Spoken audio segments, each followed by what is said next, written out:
Ladies and gentlemen, today I'd like to share a big idea with you. In fact, I believe it could be one of the biggest ideas of the 21st century.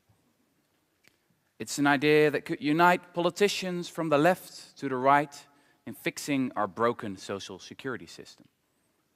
It's an idea that could give dignity to millions and accomplish what we should have accomplished long ago, especially in our rich and wealthy countries, eradicating poverty. But first, I have to be honest with you. It's actually not my idea. No, in fact, it's the idea of this man, Thomas Paine, who sadly wasn't able to make it today because, well, he died 200 years ago. But it was also the idea of these guys, some of history's greatest thinkers. Now I can hear you think, what kind of idea could unite men so different, such as the civil rights campaigner, Martin Luther King, on the one hand, and the free market economist, Milton Friedman, on the other hand?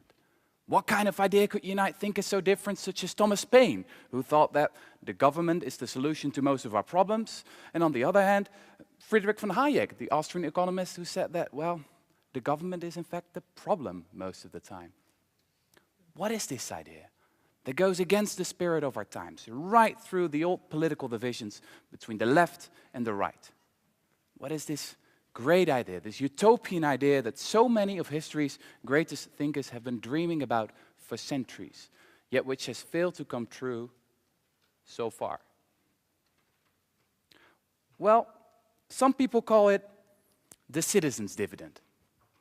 Other people call it the basic income. Now, I like to call it free money for everyone. Now, that sounds good, right? I know it obviously also sounds like a utopian fantasy, something that will never come true, especially not in our lifetime. But I want to remind you beforehand, utopias have a tendency of coming true.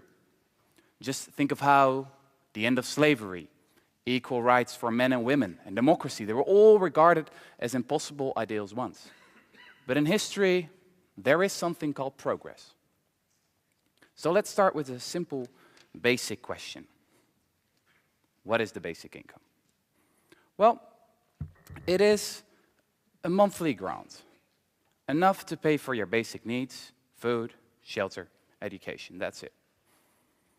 Now, some of you might ask, don't we have this already? Isn't there something called social security? Don't we have the welfare state? Well, yes, but the basic income is something entirely different. In the first place, it's universal. So everyone would get it. Whether you're a billionaire or a beggar, whether you're a man or a woman, whether you're employed or unemployed. The basic income is a right as a citizen of your country. Moreover, it's also unconditional. So you'll get it no matter what. No one's going to tell you what you'll have to do with it. No one's going to tell you what you have to do for it. The basic income is not a favor, but it's a right. Just like, for example, the freedom of speech is a right as well. But most importantly, in the past few decades, in the past 30 or 40 years, it has become more than just an idea. Free money for everyone is more than just an idea nowadays. It has become a proven idea. As you can see on this map, there have been experiments. This map is from 2012, by the way. There have been experiments all over the world, and especially in the south. From Mexico to Brazil, from South Africa to India, researchers and governments have experimented with giving people free money. This map shows all the cash transfer programs, as they call them, that reach at least 5,000 individuals. And there have also been very large-scale experiments in the 70s, in the 80s, in Canada and the United States. They're almost forgotten nowadays, but they were a big success. Now, what researchers have shown time and time and again, by comparing a test group of poor people who received free money and another control group who was similar so that they could see what the effects would be.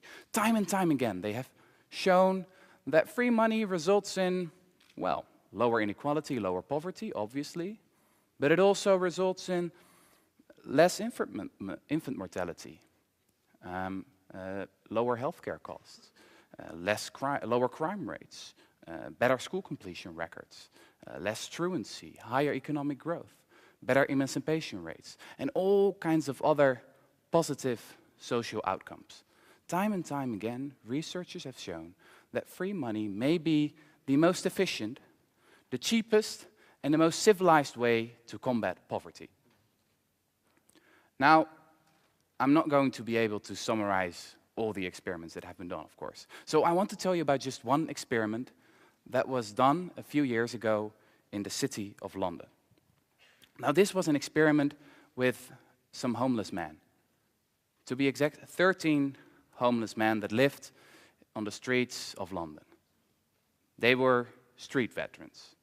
Some of them had been living on the cold tiles of the Square Mile, which is the financial district of London, for more than 40 years. And I have to mention, their presence was far from cheap. Think of healthcare costs, legal costs, policing costs. These men were costing the British taxpayers hundreds of thousands of pounds every year. So everything had been tried at that point, and it was time for something new. In the spring of 2009, a local charity decided, well, why not try free money instead? So each of the homeless men received £3,000, cash, no strings attached. They were completely free to decide whatever they wanted to do with the money. The only question they had to answer for themselves was, what do you think is good for you? Counseling services were completely optional. Now, of course, most of the aid workers, they didn't have high expectations. They thought that, well, the men are probably going to spend the money on alcohol or drugs or gambling or something like that. But then something amazing happened. What happened in the first place is that the men turned out to be extremely frugal with the money they received. At the end of the first year, only £800 had been spent on average. And where did they spend it on? Well, a phone or a passport or a dictionary. Each of the men had his own idea of what would be best for him. Moreover, a year after the experiment had started, the impossible had happened. 7 out of 13 of the men had a roof above their head. 2 more had applied for housing. Some of the men took gardening classes. Another learned how to cook, for example. They visited their children again. And all of the men made plans for the future. It sort of seemed as if the cash had empowered them. Now, I don't know if there's a politician in the room, but a politician would probably ask at this point, well, this is a very interesting story, but what did it cost? What did the experiment cost? Well, the answer is £50,000, including the wages of the aid worker. So, in addition to giving at least 7 individuals another shot at life, the project had saved money by a factor of at least 7. And this is a very conservative estimate. Even the liberal free market magazine, The Economist, concluded at that point the most efficient way to spend money on the homeless might be just to give it to them. Experiments such as these, and that have been done all around the world, show us that we need to rethink what poverty actually is. Poverty is not a lack of character. Poverty is a lack of money. Nothing more, nothing less. So it turns out that it's a great idea just to give money to the poor if you want to resolve that problem. Ladies and gentlemen, we are living through a time and age in which our societies and economies are changing faster than ever. It's an age of automation. The robots, they're coming for our jobs. Now, this will bring, obviously, great prosperity, but it also means that we will have to adjust. If we do not adjust, if we keep applying the solutions of the 20th century to the challenges of the 21st century, then the middle class will crumble and inequality will soar. Now, truly, this is a dystopian future. Nowadays, governments are obsessed with pushing people into jobs even when there are no jobs. It's like the great inventor Rutger Bregman once said, so we have inspectors of inspectors and people making instruments for inspectors to inspect inspectors. The true business of people should be to go back to school and think about whatever it was they were doing before somebody came along and told them they had to earn a living. I believe that the basic income is a better alternative to our current welfare mess. But I have to admit, throughout history, there have always been 3 arguments against it, 3 formidable objections. Now, the first goes something like this. It's an interesting idea, but I've done some calculation and it's too expensive. Sorry, can't pay for it. It's not going to work. Now, this might have been true in the times of Thomas Paine, 200 years ago, when almost everyone, almost everywhere was sick, poor, hungry, and ugly. But it's not true anymore. As a society, we are richer than ever. I'd like to see the basic income as a dividend of progress. Because our forefathers worked so hard to achieve our current level of prosperity, we can now afford to give everyone a share of their accomplishments. And remember, eradicating poverty is actually an investment.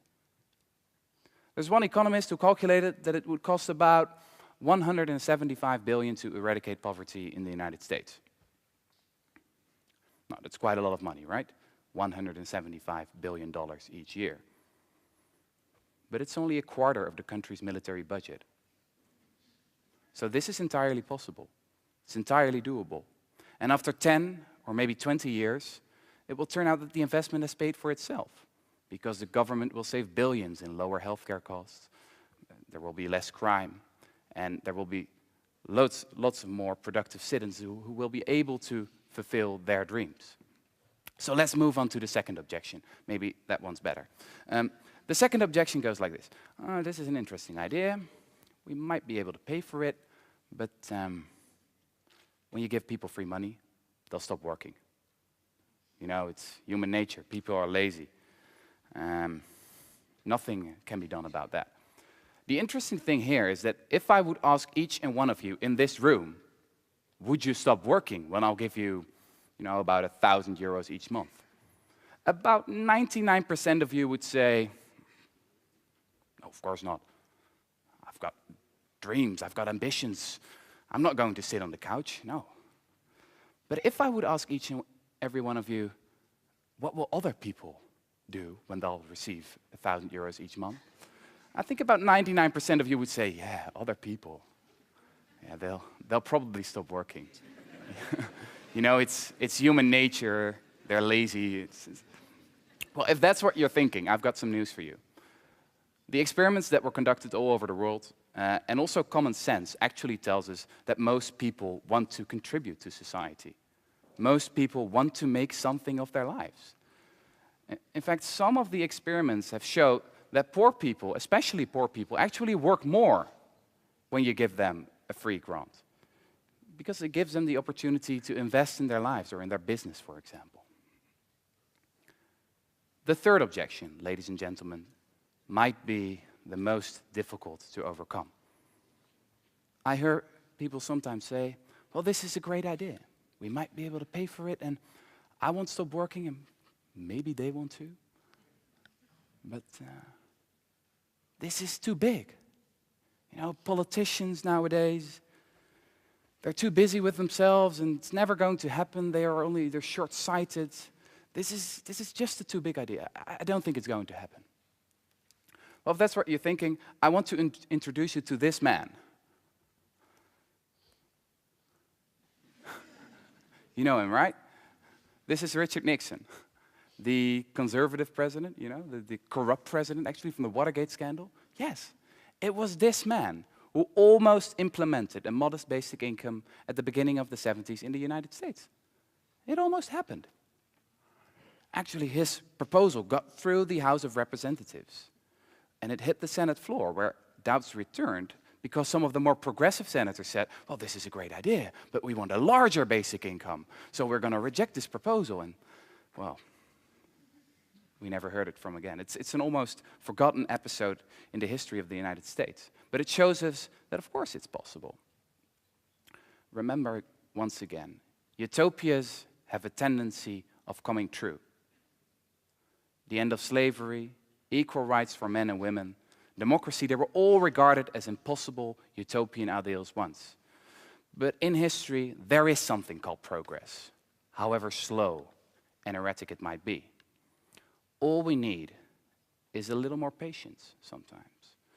All we need is a lot more collective ambition. Now, I understand that a short TED Talk is probably not enough to convince you that free money for everyone is going to be the biggest idea of the 21st century. So I encourage you to read more about it, to look at the evidence for yourself and think, isn't it time to update my worldview? As I said, our ideas often lag behind the speed in which our societies and economies are changing. The basic income may not be implemented in the next 3 or 4 years, but it may be implemented in the next 30 or 40 years. Ideas can and do change the world. In fact, history is ruled by little else. It's like the famous Irish poet Oscar Wilde once said, "Stronger than 1,000 armies is an idea whose time has come." And I believe that in this century, the time has come for free money for everyone. Thank you very much.